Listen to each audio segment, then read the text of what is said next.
Hi! In front of me is OPPO Reno 10 and today I would like to show you how you can open apps in split screen view.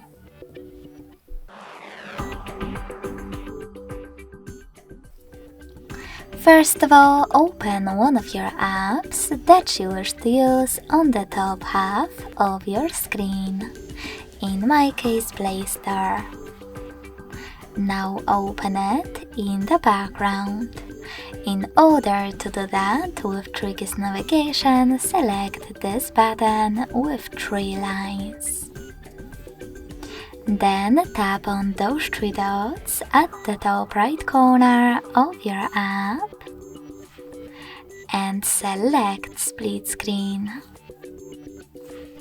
Finally, tap on the other one. As you can see, now I can use both at the same time.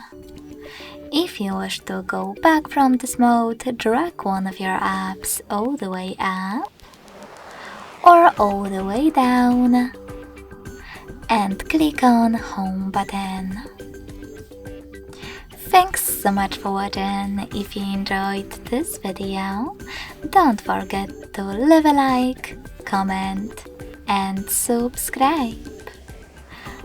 Bye!